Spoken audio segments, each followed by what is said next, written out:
appreciate your invitation to come and talk to you. I'm Pam Bryan, and I am one of the founding members of Women of Storm. I am a graduate of Tulane University and now am in graduate school at Tulane in art history. I have worked in the community as a community activist for about 20 years. My brother happened to teach at Tulane School of Medicine, and so I'm thrilled to be here to talk to you all.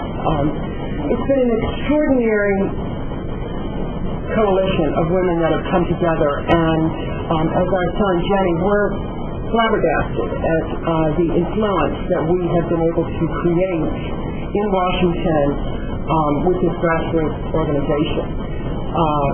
I'm going to run through this PowerPoint presentation, but if there's any questions along the way, please don't hesitate to stop me. Our organization is nonpartisan, it's non-political, it's a group of originating with 130 women that flew to Washington on January 30th of last year. Our mission is to educate leaders and gain attention to stay on breath of devastation caused in the wake of Hurricane Katrina and Rita by inviting all the members of Congress to visit New Orleans and coastal Louisiana to see the extent of the damage firsthand. When we met around January 6th of 2006 at Ann Milling's dining room table, she let us know that 85% of the House of Representatives and 70% of the Senate had not been to New Orleans to see the devastation.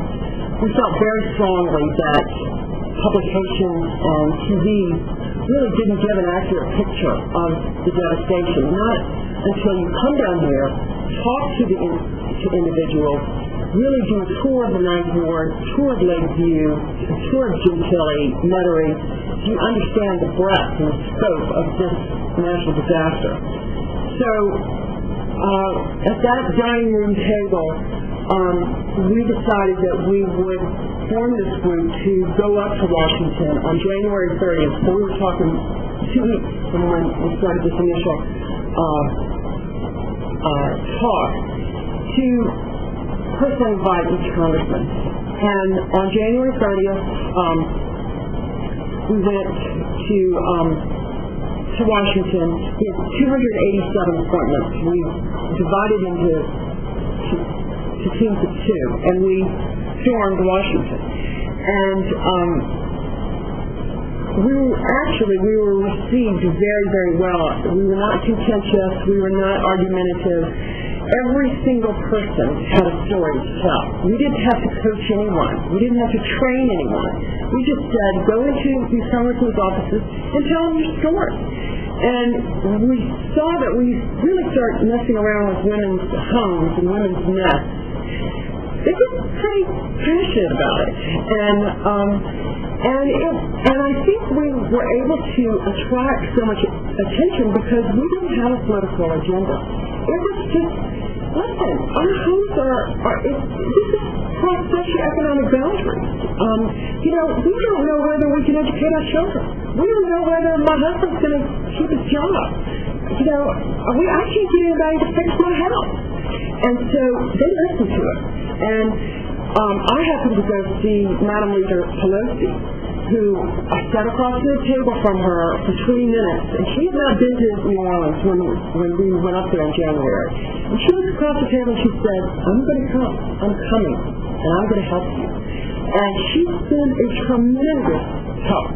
She brought down a Democratic caucus of 30 congressmen 3 weeks later to tour the devastation. When we were back up in Washington on September 20th, she made sure that we had an enormous office building on the Senate side to present our case on coastal restoration and to entertain any congressman that we hadn't seen that day. So she's been so influential, and that was my own personal experience.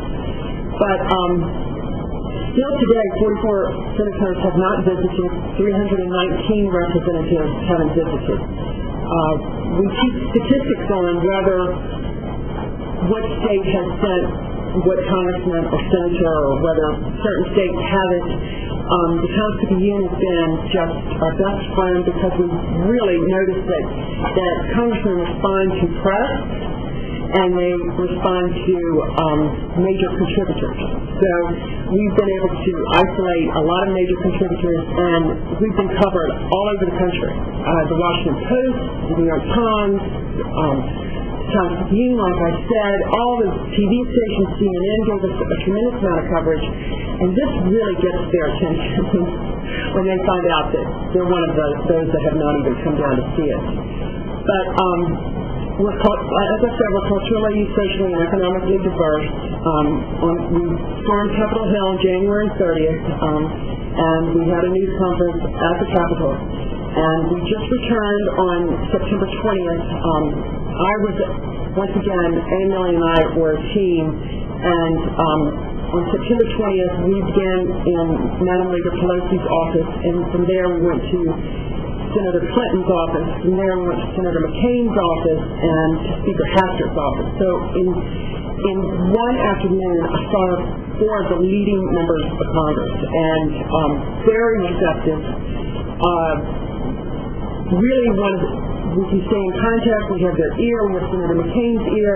He's come down on our invitation. And every congressman that has come down, whether they were skeptical or negative in the beginning, has done a complete turnaround. Once they see the devastation, once we give them presentations with the business leaders and civic leaders, they do a 180-degree turn. And Senator McCain was a perfect example of that. And it just lets us know that when we have an enormous amount of influence to help pass bills or on appropriations for Louisiana now than we did before. So it's just an extraordinary example of what a grassroots organization can do if they come together and they're organized and they're passionate about their cause. This is one of our mantras, is that Louisiana feeds and fuels the nation, but Louisiana is washing away. This was our mantra when we went up to Washington on September 20th.